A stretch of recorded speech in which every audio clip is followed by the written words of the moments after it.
जैसे मैं एक जगह पढ़ रहा था दैट नेवी से आपको 66 करोड़ रुपए का प्रोजेक्ट मिला था। जी। ये भी मेरे को लग रहा है 2 साल पुरानी बात है व्हेन यू नहीं, ये 1 साल हुआ नहीं अभी तक। अच्छा, ये कुछ बट ये महीने बात आपने करी थी शार्क टैंक में हाँ, जब आप एयर हुए थे कि आपका रेवेन्यू उस टाइम पे था 15 lakh, but you mentioned I think 66 crore का आपको नेवी से कॉन्ट्रैक्ट मिलने वाला है जिसमें 30 करोड़ का प्रॉफिट होगा and hence for the valuation was 80 crore and you got a cheque from Ritesh Agarwal. Okay. गलत बोल रहा हूँ मैं? नहीं, अच्छा ओके। सही है। हाँ, तो वो 66 करोड़ का जो नेवी नेवी के लिए क्या आप करते हो पहली इंडियन बात नेवीज के लिए? है प्रॉफ़िट परसेंटेज कितना है, I try to check that point, वो हमने मेंशन नहीं किया था। ठीक डिफेंस है, का कॉन्ट्रैक्ट है तो समझ सर्टेन गया। Things are not exposed. Okay, तो even shark I will make it clear कि शार्क टैंक में we did not tell about the profit margin etcetera अच्छा, एटसेट्रा। लेकिन हाँ, उस टाइम में we were expecting the order, और उसके बाद ऑर्डर के काफ़ी वगैरह स्टेजेस वगैरह रहते हैं।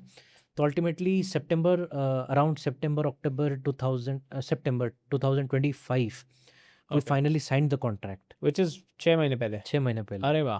ओके, 6 महीने पहले वो कॉन्ट्रैक्ट हमने साइन किया है एंड यही 66 करोड़ वाला। जी। ओके, तो यस, नेवी के लिए हमको कुछ बनाने का मौका मिला, सो वी आर क्या प्राउड। बना रहे हो, क्या बनाते हो आप नेवी के लिए? नेवी में क्या यूज़ अंडर वाटर केसेस हैं रोबोट्स ही हैं, अंडर और ये वाटर क्या रोबोट्स करते भी हैं? हैं। वो पानी के अंदर सेम सेम है, सेम यूज़ केसेस हैं। पानी के अंदर जाके बहुत कुछ कर सकता है, अंडर वाटर वॉरफेयर में काम में आ सकता है, अच्छा, अंडर वाटर सैल्वेज ऑपरेशन में काम में आ सकता है। हम सुनते हैं कभी-कभी पोरबंदर के कोस्ट में हेलीकॉप्टर क्रैश हो गया, हाँ, उसको उधारी रिकवर करने के लिए, सैल्वेज करने के लिए इंसान हो, मशीन्स हो, हेलीकॉप्टर हो, डेटा हो, उसको लेने के लिए diving is not always an easy job, हालाँकि किया जा सकता है। हुँ, तो रोबोट्स वो चीज़ जितना तेज़ी से, जितना आसानी से कर सकता है, तो डेफ़िनेटली इंसान, मतलब if you see I mean the biology behind how diving is done, deep sea diving is done, hmm, hmm, उसमें काफ़ी चैलेंजेस रहते हैं। एक स्पीड के बियॉन्ड डाइवर जा नहीं सकता, एक डेप्थ के बियॉन्ड डाइवर जा नहीं सकता। करेक्ट। डाइवर के काफ़ी लिमिटेशंस रहते हैं, उसको तुरंत मतलब जाने से पहले उसको डिकम्प्रेशन चैम्बर में डाला जाता है। अच्छा, वो ये क्या होता टैम्बर है? में डिकम्प्रेशन क्या होता है कि हम अगर सोचते हैं कि हम पानी के अंदर जाके ज़्यादा देरी तक और ज़्यादा गहरे में रह सकते हैं, वो हो नहीं पाता है क्योंकि इंसानी जो मतलब ब्रेन है, दैट क्रिएट्स नाइट्रोजन, हुँ, जो कि ultimately can be fatal if not treated at the hallucination extracted. होता है, यस, जैसे पहाड़ों में भी होता है ये कि आप करेक्ट, करेक्ट। बिना ऑक्सीजन के बिना ऑक्सीजन के। 8000 फीट के ऊपर नहीं जा सकते, समथिंग जी, लाइक दैट जी, ना? जी, करेक्ट। 6000 फीट के ऊपर, 6000 मीटर के ऊपर। जी, वो तो कुछ होगा डेटा, हाँ, I don't remember mount Everest but वगैरह में होता है ये। हाँ, हुँ, वो ऑक्सीजन की कमी की वजह से। हुँ, पर यहाँ पे आप एक बार नीचे जाओ, आपको तुरंत आके वो डिकम्प्रेशन चैम्बर, आपको बॉडी को प्रेशराइज़ किया जाता है। हुँ, फिर आप जाते हो, फिर आते हो, you have to again go within a certain time limit. Uh, तो काफ़ी चैलेंजेस है, इट्स नॉट ईज़ी। जितना एंड रोबोट्स में दिस इज़ रोबोट्स में it's just a matter of minutes, आप उसको तुरंत डालो, ऑपरेट करो या ऑटोनोमसली डालो, वो जाएगा, आएगा, जाएगा, आएगा, आपको रियल टाइम डेटा दिखाते जाएगा। How fast is this process as compared to any human? I think it's 90% faster. 90% और 90x? 90x, 90%, कुछ भी बोल सकते हैं, depends, but 90 it's definitely very fast. मतलब अगर मैं 1 मिनट में एक काम करूँगा तो मशीन कितनी देर में करेगी? आप मशीन को स्टार्ट करने के लिए आपको, पूरा असेंबली करने के लिए आपको 5 मिनट से कम लगेंगे। अच्छा, अगर आपका मशीन वगैरह सब कुछ रेडी और बक्सा से निकाल के रखे हैं, तो तुरंत आप डालो, वो चलेगा। ऑन करो, आप चलेगा। आपके रिमोट के हिसाब से, आपके कमांड से चलेगा, कम बिना कमांड के भी चलेगा। ओके। तो एज़ फास्ट एज़ दैट। लेकिन अगर डाइवर का होता है, तो डाइवर का पहले प्लानिंग होता है। डाइवर को डिकम्प्रेशन चैम्बर में कुछ मिनटों तक या मे बी 1 डेढ़ घंटे तक, 30 मिनट्स तो तक। 1.5 घंटे में तो मेरे को लग रहा है मशीन करके आ जाती होगी। जी। और डाइवर जब जाएगा, डाइवर का एक प्रॉब्लम रहता है कि अनस्टेबल वाटर्स में हुँ, डाइवर पानी के फ्लो के साथ-साथ ही रस्सी को पकड़ते ही वो भी स्वे कर रहा होगा। अच्छा। और डाइवर जहाँ पे गया होगा, और एक चीज़ जैसे मैंने आपको पॉडकास्ट के शुरू में बताया कि पानी के अंदर जीपीएस सिग्नल काम नहीं करता है। हाँ जी। So it's still a challenge for everybody तो you in under also. Water. हम मतलब विदेश, देश, डिफेंस, मिलिट्री, सबके लिए चैलेंज है कि पानी के अंदर हमको लोकेशन मालूम नहीं पड़ जाता है। हाँ जी। फॉर एग्जांपल, आप अगर आप बोलेंगे कि मेरा एक एयरक्राफ्ट या ड्रोन क्रैश हुआ X and Y GPS location, ठीक है। इतना लॉन्गिट्यूड इतना लैटिट्यूड में वो क्रैश किया। पानी का बहाव है, वो नीचे डूबते डूबते डूबते डूबते में भी वो थोड़ा कोऑर्डिनेट बदल जाएंगे कोऑर्डिनेट उसके। बदल जाएंगे। जिस इंसान को मैं वो भेजूंगा उस कोऑर्डिनेट में, वो जाके कहाँ पे लैंड करेगा, वो उसको भी बदल आसपास कुछ जाएंगे दिख नहीं रहा होगा। चलो कोई मैकेनिज्म और इसको ट्रैक नहीं कर सकते आप उसको ऊपर। ट्रैक नहीं कर सकते कि वो कहाँ पे है, क्योंकि positioning under water is a huge challenge. और वो खुद भी नहीं कर सकता खुद को ट्रैक कि मैं कहाँ खुद जा रहा हूँ। नहीं, कंपास वो लेके वो बस भी नहीं जा सकता। कंपास मतलब कोई ऐसी कंपास डिवाइस में लेके। डायरेक्शन मालूम पड़ सकता है। अच्छा। फॉर एग्जाम्पल मैं बोलूँगा कि मेरा north east, suppose 30 degree north में मेरा सपोज कोई डूबा है, हाँ पर 30 डिग्री नॉर्थ का ओनली मैटर नहीं है ना, 30 डिग्री नॉर्थ में तो हज़ारों चीज़ें आएंगे। हाँ। तो तो आपको दो कोऑर्डिनेट चाहिए, लैटिट्यूड और longitude latitude longitude and depth भी चाहिए। And depth. ओह। हाँ। तो हाँ तो जब मैं पानी के अंदर डूब जाता हूँ, मैंने सपोज यहाँ पे डुबकी लगाया, मैं 10-20 मीटर गया नीचे।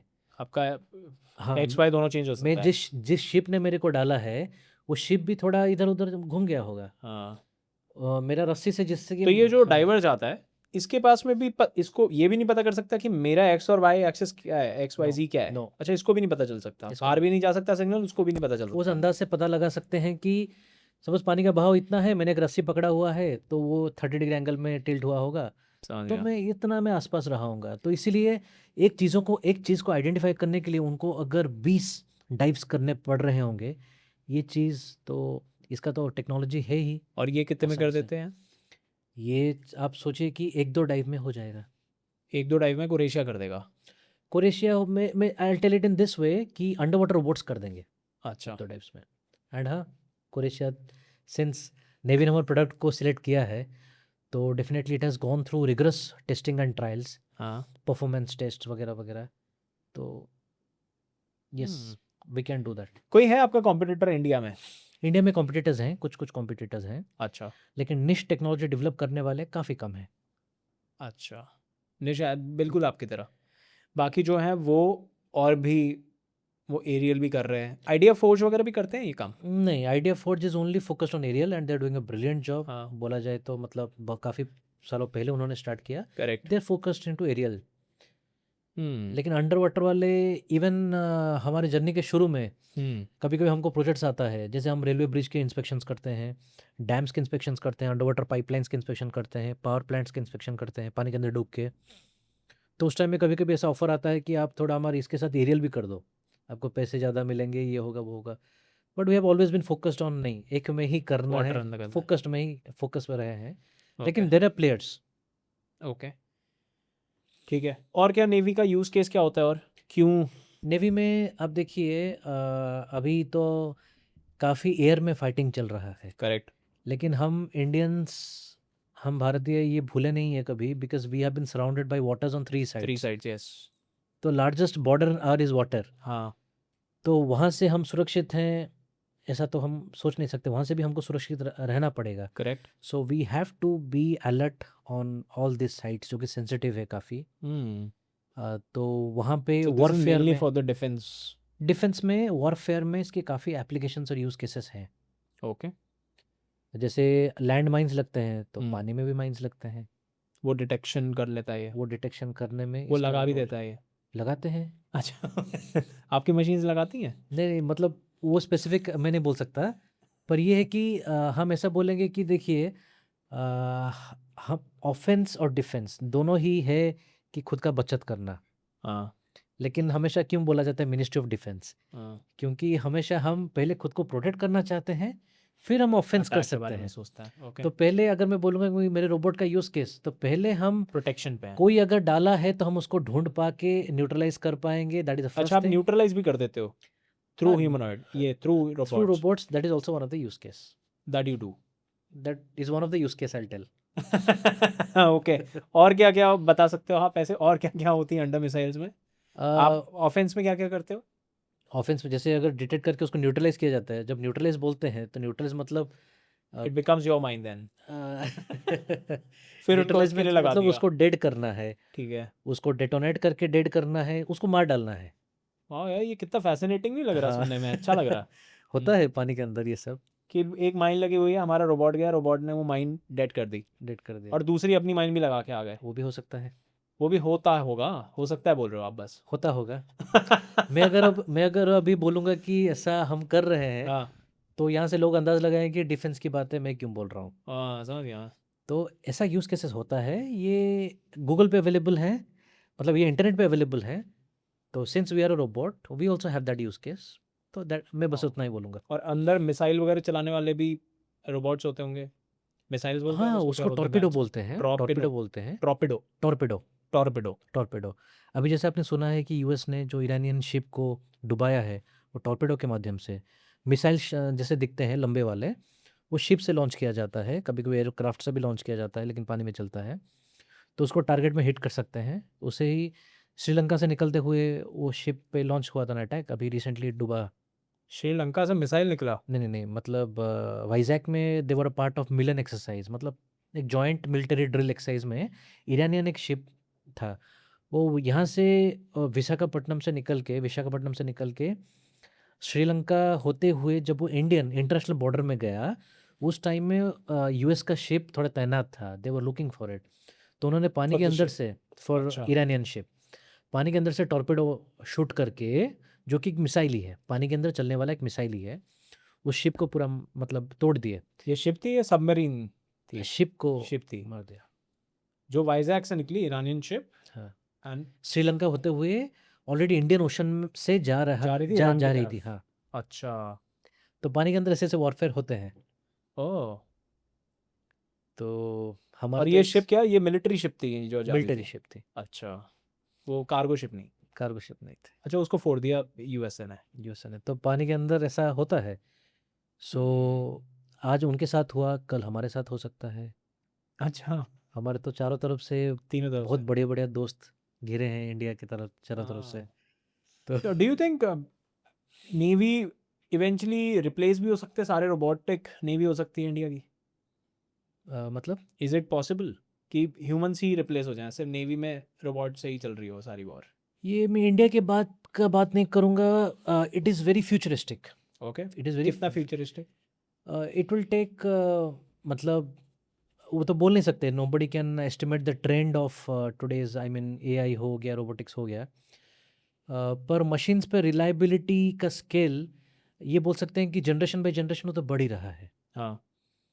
तो आई डोंट नो कितना जल्दी हो सकता है, but I would say right now जितना मैंने देखा हुआ है, human soldiers to a large extent will always remain very reliable and dependable. Why?